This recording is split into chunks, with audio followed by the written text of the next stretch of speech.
Hey everybody, I'm Fred Rui, Cigar Press. This is not a show. I've already said this once before. I don't want to do a show. I just want to sit and hang and talk to the people that you want to hear about. And I guess my guest on the Not Show today is Erik Espinosa. Erik, welcome. Thanks for having me on the Not Show today. Yeah, right. There we go.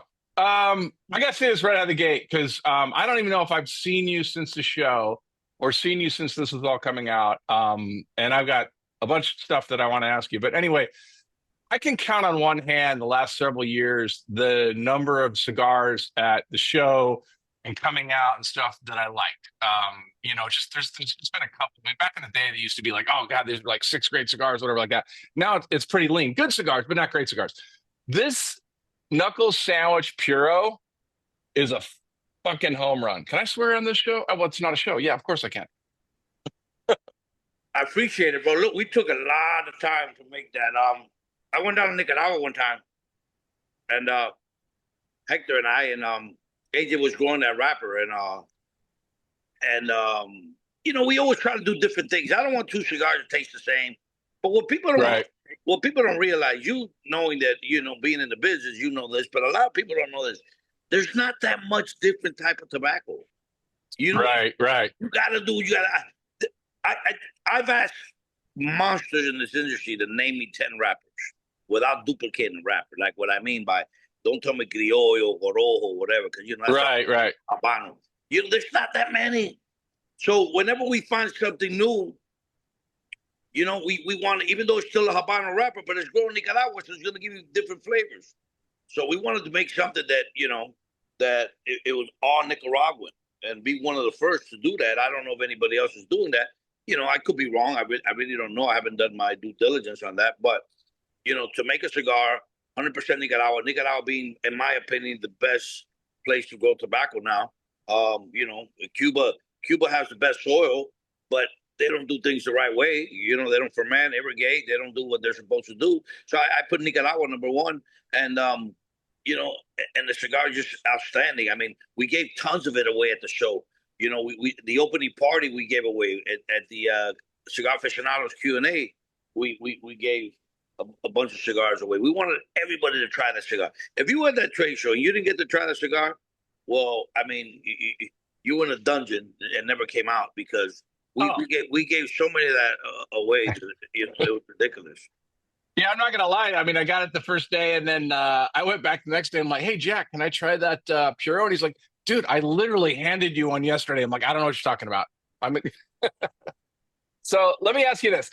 So I want to talk a little bit about past things, and obviously going forward. But you've always you blend cigars. Is it mi manera? So tell me what that even means in terms of your approach. Mi manera means my way.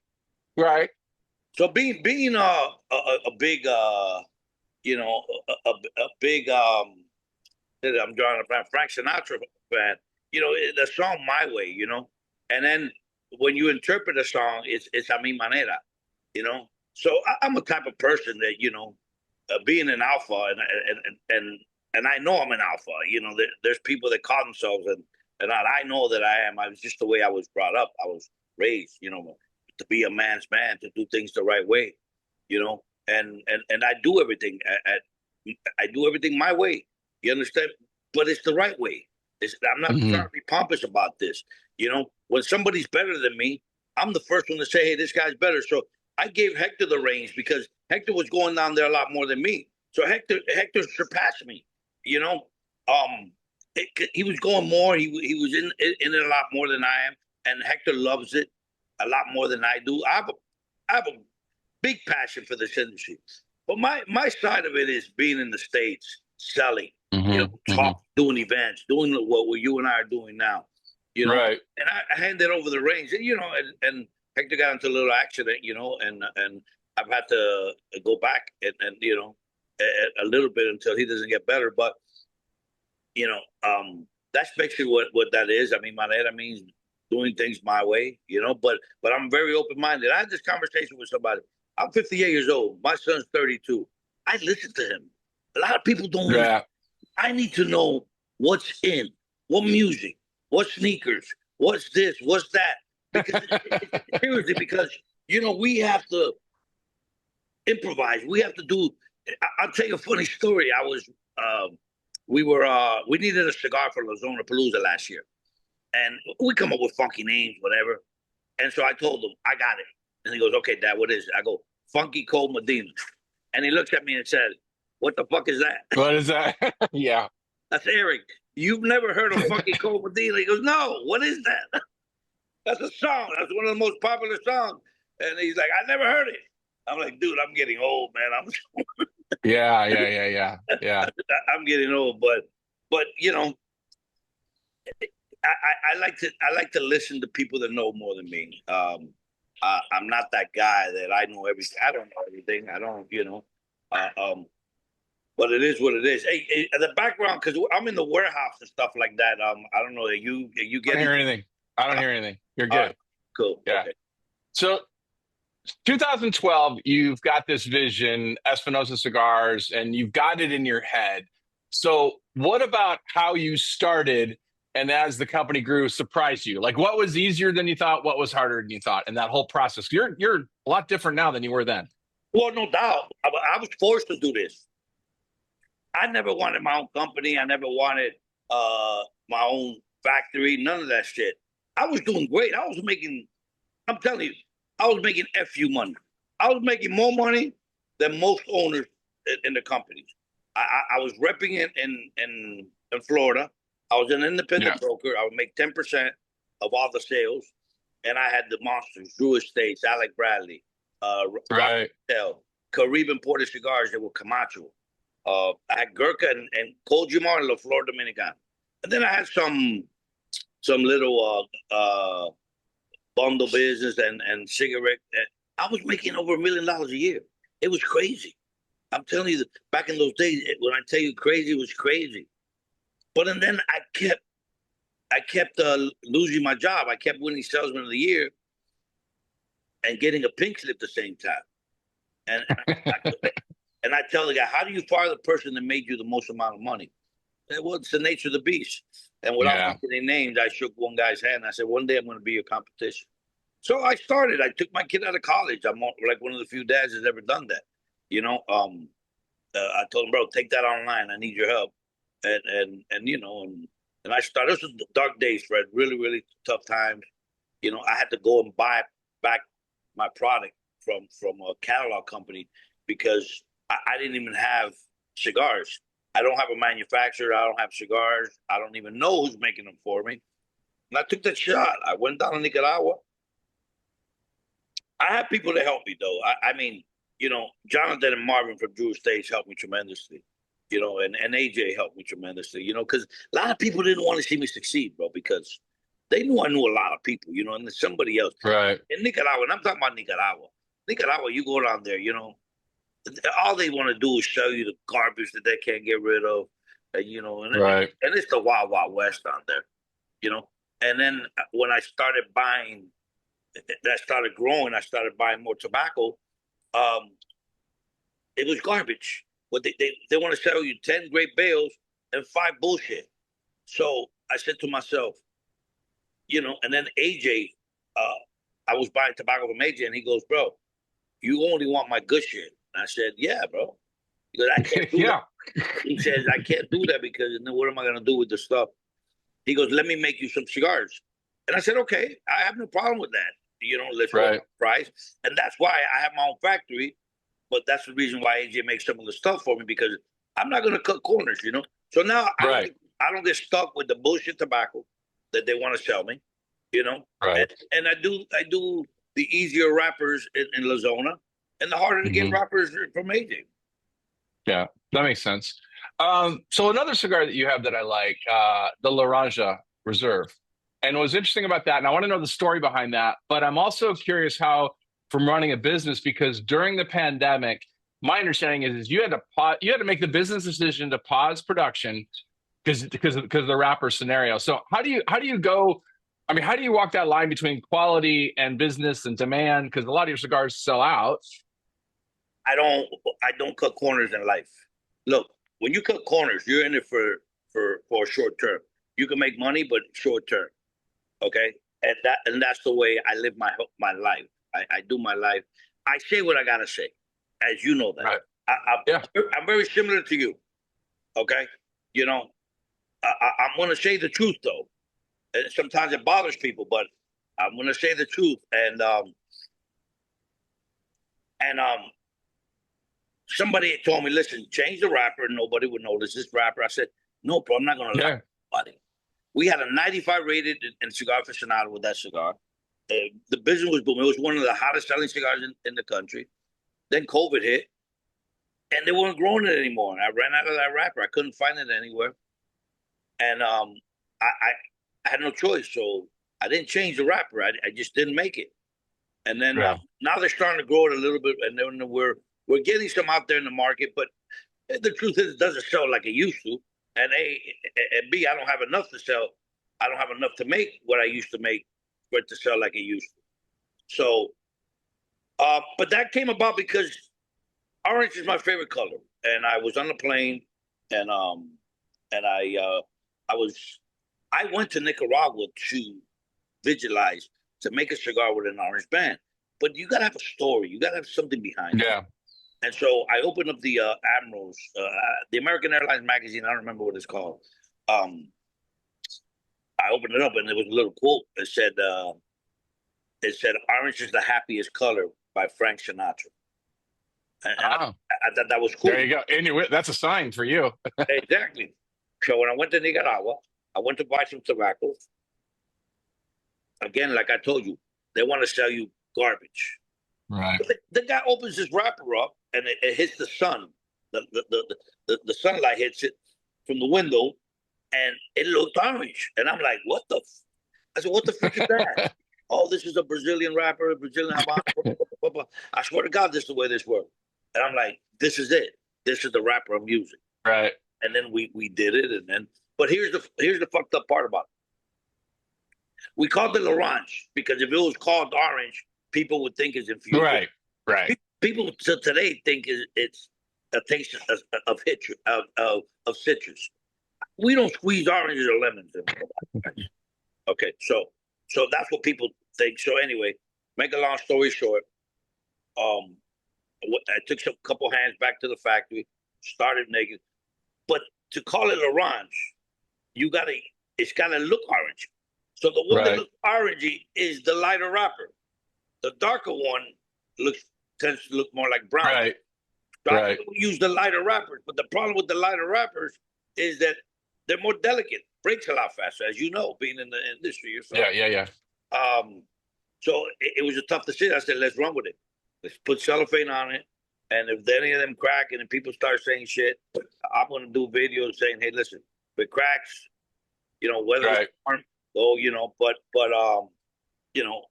so far it's worked out. Right now we have very little of it, but we're getting little by little. I just got a text yesterday. I got to go buy 10 bales of it. So somebody's got 10 bales. I got to go look at it and all that. Yeah, if you're watching this and you haven't tried that cigar, you are totally missing out. So you started interesting in that process. Do you start with a story and an idea in your mind, or do you start with a blend in your mind of what you're trying to fill in the portfolio? We start with a wrapper. You start with a wrapper? Yeah, we always start with a wrapper. What wrapper do we need? What are we missing in our portfolio? When we do the LEs, okay, so what did we do last time? What do we do this? We need to find and then we have to get tobacco now because we've grown so much. It's no longer doing an LE 500 boxes and that's it.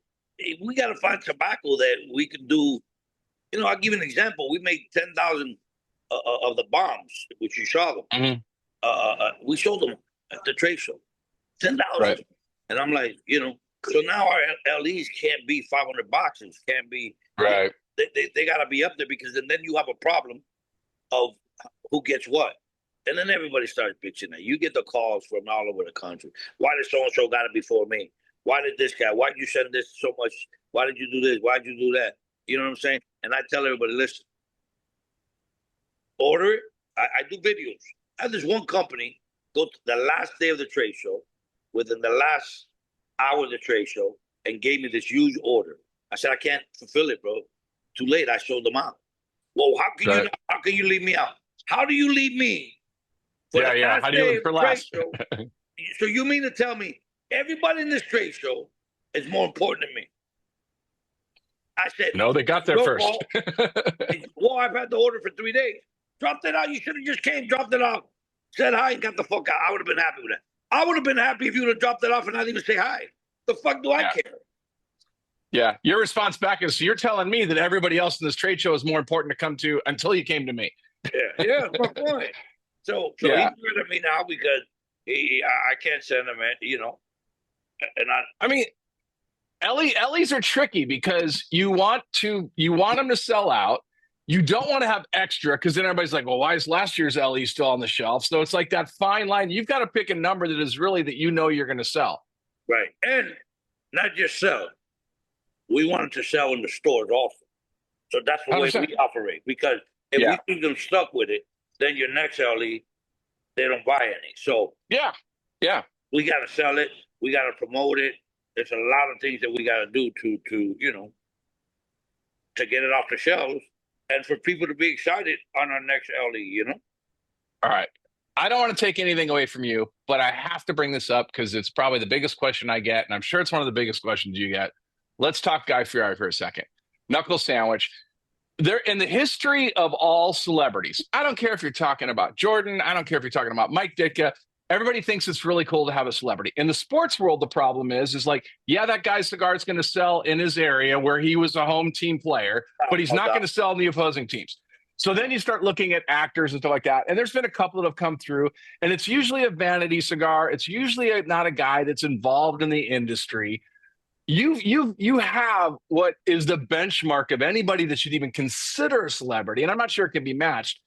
You nailed that one. I mean, well, I nailed it, but you know, it's a combination because I told him when I met him, I'm not your guy, and he goes, right. "Why not?" And I said, "Look, guy, the truth is, I'm a fan of yours. I watch your show. No disrespect to you. Please don't take this disrespectful. No celebrity does a fucking thing about it." And I told him just like that. Okay? He goes, "What do you mean?" Nobody goes to an event. Nobody promotes it. Nobody does nothing. And he looks at me and he says, "Well, apparently I did my research on you, but you didn't do your research on me." And I said, "Oh, okay." I said, "Fair enough. Explain it to me." He goes, "Look, I have a tequila company with Sammy Hagar. And I promote the fuck out. I do the blah, blah, blah." I said, "Okay, let's do this.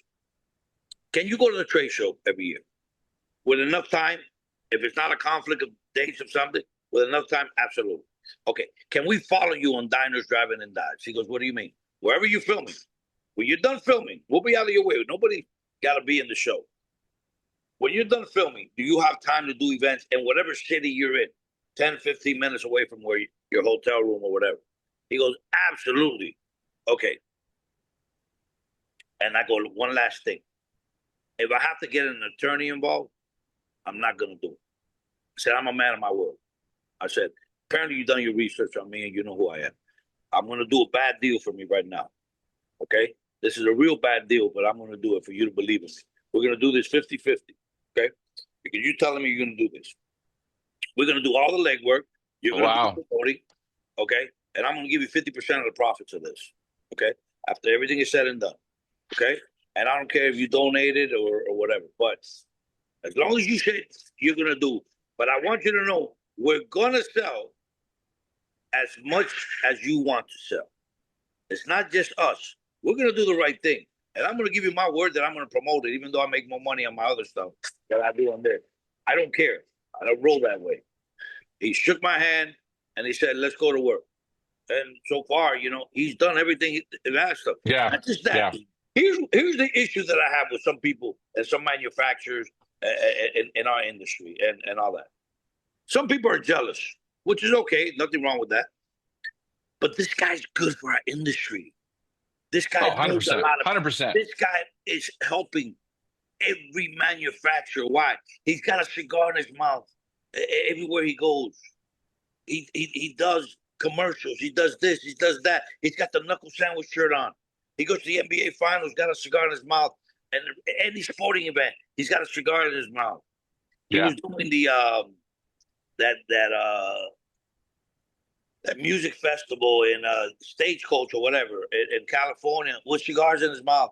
Everywhere he's got a cigar in his mouth, you know. So he's promoting it, promoting and promoting, and a lot of people don't even know the brand. You know, there's nothing. Right. But you know, when you see a celebrity like that, you know, we're a very trendy country. You know, we and oh, this guy Fieri smoking a cigar. Let me try this. Let me see what the hell. Sure. Yeah, it's very good for everybody in the industry. I've sent cigars to Al Pacino, sent him a box. I don't know if he smokes, but Taylor Sheridan, Charles Barkley, Schwarzenegger, Stallone, and all these other people that you know that we've sent boxes of cigars to, because he wants them to, you know, he wants Hollywood to start allowing smoking. I'll give you an example. Clint Eastwood, they asked Clint Eastwood, what was the toughest time you had filming Jersey Boys? And he said, not being able to smoke, you know? Yeah. Because back in the day, everybody smoked a cigarette. You could smoke on the planes, you could smoke everywhere. And you know, that he said making that movie was pretty tough, not being able to smoke. But there's a guy who's trying to take this Main Street who you know, really wants to promote the cigar. And he's a badass too, bro. I'm gonna tell you, he's a cigar smoker. He's no fucking he don't, you know, he's not the guy, you know, oh, let me, you know, he doesn't know what you and I know, but I'm telling you, he's a smoker. You know, he smokes when he's not working, he smokes 5, 6, 7 cigars a day, nonstop. You know, so the trade, it's nonstop. You guys are like brothers when I see you. I swear you guys are like, you guys act the same and walk the same. We're very similar, bro. We are. It's weird. Very similar. That's why we get along. You know. Yeah. We've had our ups and downs, no doubt. You know. But well, let me. This is a good time. This is a good time to ask you this question because I've heard this story, but I've never had a chance to ask you about it. Is it true? Is this an urban legend, or is it true that when you met him, he just like bit the cap off the cigar, didn't cut it or anything like that? Is that true when you guys first met? 1,000,000%. 1,000,000%. I give him. I brought him some Cuban pastries. This was in South Beach. He called me on a Thursday. I met him Friday morning. I give him the cigars. He wets it, puts it in his mouth, wets it, bites it. No, I'm sorry. I give him the cut and the lighter. And he puts the cigar in his mouth, he wets it, and he gives me the cutter back. He goes, I don't use a cutter. And I look at him. I see what the fuck he's going to do. If he's going to do his fingernails, is he going to do it? He legs it, and he fucking bites the fucking little tip, spits it out, and I'm like, that's fucking cool. That's what I did. I said, all right, you passed test number 1. I said, you've seen videos of me. He said, no. Yes, I have, but no, I used to do this before. How involved is he in the cigar process when you go back and forth and you're getting a new blend for him? Everything. Okay. Are you open to more collaborations in the future? Not that there's not a guy issue, just in general, because you are often called the alpha dog for a reason. So the idea, if you'd have asked me 10 years ago or whatever, would you do a collaboration? I would have said absolutely not. So I see it in your makeup. This one works great, but I don't see that as a long-term thing for you. But correct me if I'm wrong. Oh no! I mean, I'm loyal to him.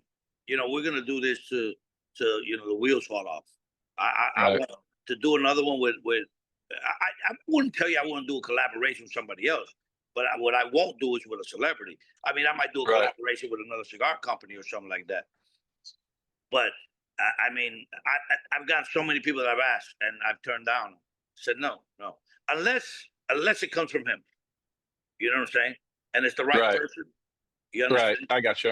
And he gets a cut, and he approves it. And hey, Erik, you know, just throw it. I got you. Michael Jordan, anybody, Tiger Woods, anybody. You know, if it comes from him, yeah. But you know, since he's been all in and he's done everything the right way, I don't fold, Fred. I'm not that guy that you know I'm going to do that to him. You know what I'm saying? Right. I don't operate like that. And again, we don't have a contract, but I wouldn't do that to him. You know? No, and he honestly, time-wise, he runs you pretty hard. I don't see how you can pick up another one of him. And I don't think there is another one of him either. Listen, I'll tell you this story. Everybody loves this guy. I don't care what country you're from, your background, whether you're male, female. whether you're a child, a grown up, everybody loves this guy. Everybody knows who he is. Everybody watches him. So when we came about, when we first met and all this, we couldn't do the cigar because of COVID. I met him on a Friday. I hanged out with him on Saturday, and then it was Abe's event that Saturday, which is in February, and then everything started shutting down like 2-3 days later. So, you know, it was just that. That's what I was going to tell you. Give me 2 seconds. Just This is the story of the middle of nowhere. no, I don't even smoke weed. I drew a blank. Because of the noise there, but it'll come back to me. Everybody knows him. Oh, okay, And yeah. Sorry, this, yeah.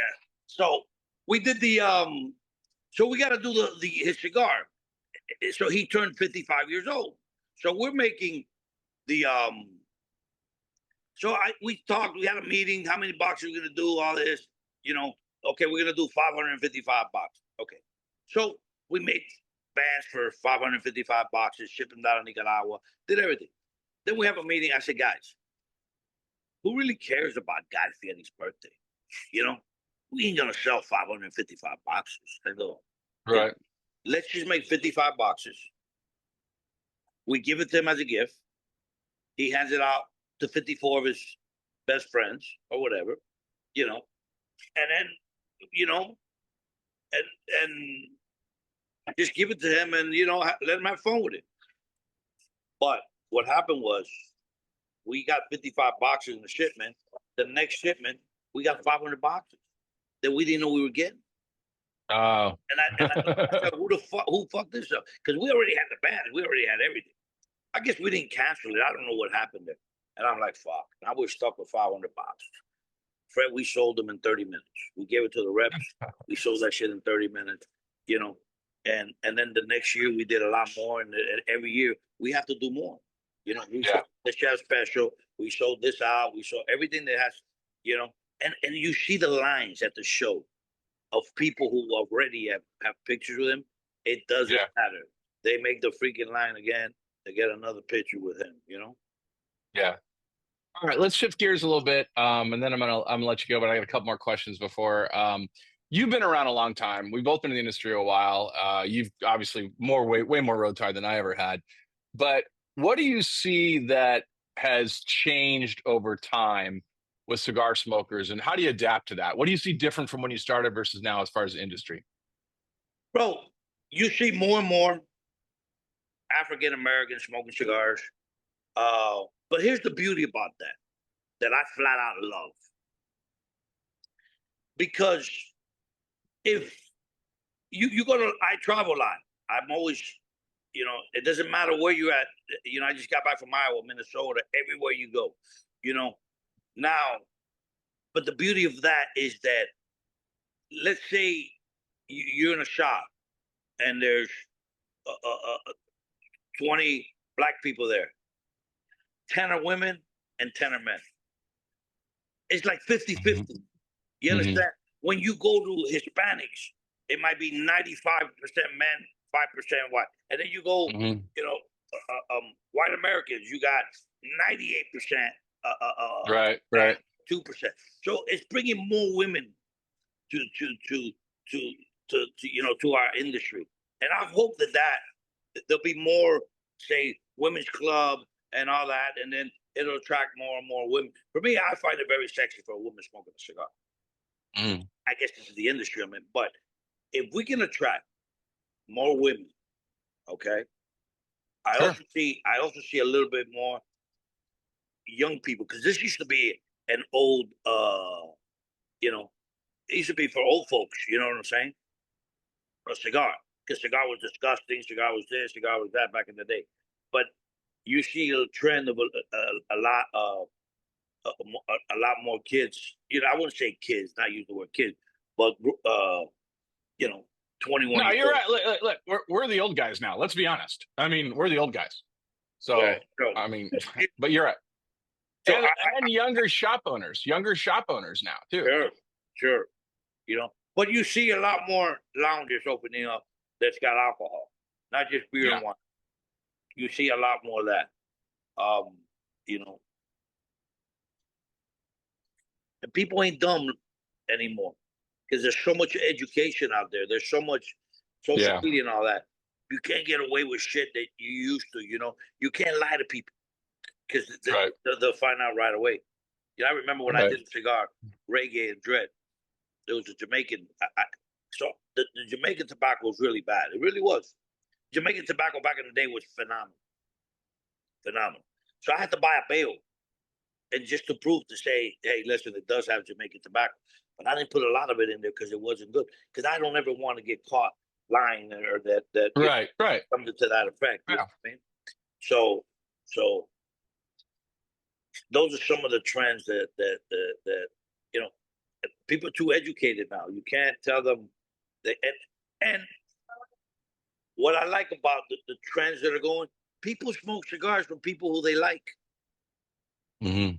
When we're out there, like I am, because I don't think there's a more traveled owner in the industry. Okay, when you meet somebody, and I have a great personality, you know, you're gonna tend to go the guy that you engage with, the guy who you had conversation with. Let me try those Right. cigars because then I know I make great cigars. I'm not telling you they're the best. There's so much great cigars out there, but I do have something for everybody. I have the Right. mild, the medium, yada yada yada. And then you got to put them on the right cigar, you know, and they'll respond. If your cigars, if you believe in your product, which we do, then people will respond. Yeah. Let's talk real quick. Because you're talking about the people. La Zona Palooza started as just like this informal hangout to kind of a little appreciation for people smoking cigars, and it's blown up into this like cult pilgrimage to go down for that. What was your goal? And I mean, how it's blown up. I mean, it's Well, the goal was just to give back to the people who post our cigars, who smoke our cigars, who buy our cigars. So I told my son, listen, I want to give back. We're the only ones that don't charge. We don't charge.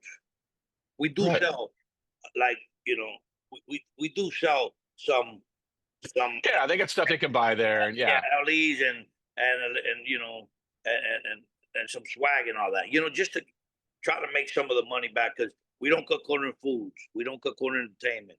You know, everything is top notch, and we do it at our warehouse. The reason we do it at our warehouse is because it's tough to find a venue, and we do it for 3 days. There's Thursday, Friday, and Saturday. My happiest moment is when everybody leaves. I mean, no, I'm just joking. It's a great time. It really is, and we invite people that we feel. We invite the media. You know, you're more than welcome to come. You know, but we invite the people who support our product. You have no idea how many stores I've opened around the country because of these guys. So what right. do? They go back home and they tell their shops, "Hey, listen, you don't carry Espinosa." You know, the and it's become, you know, people take a week off just for this. We changed the dates around a little bit.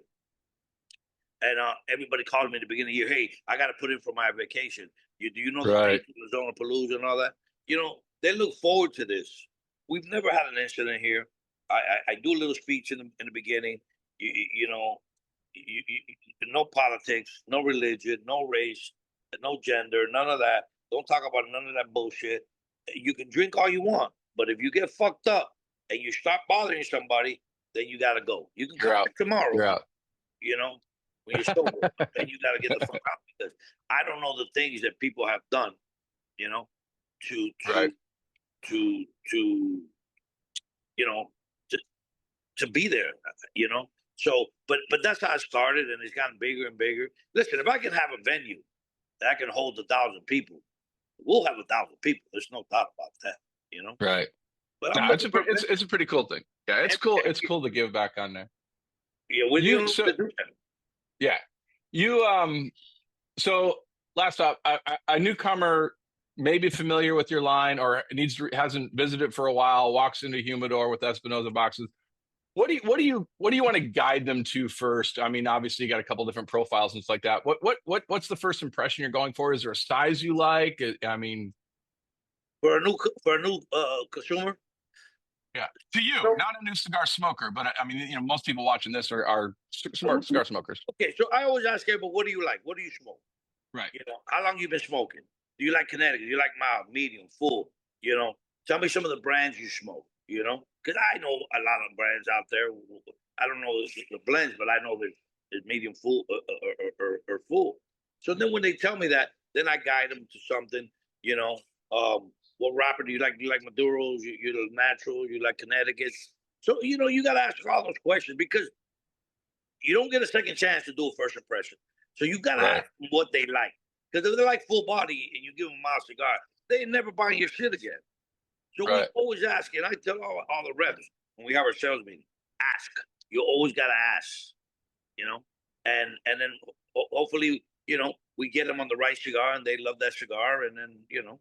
But the truth is, bro, a lot of cigar smokers are whores. No different than me. I'm sure no different than you. You know, I like to smoke other people's stuff. Sure. I get tired of smoking my own shit. You know, it's the truth. You know, um, I just ask everybody, put this in your rotation, man. You know what I'm saying? Right. If I can get one cigar for every 10 cigars they buy, I'm a winner. Yeah. 100%. You know? Well, Eric, thanks, man. I'm gonna stop the recording here, but I just want to say goodbye to everybody. Thanks for hanging out. Thanks for sharing some stories and stuff. Thanks Uh, for having me on the not the real show or whatever. That's right. Not a show. All right.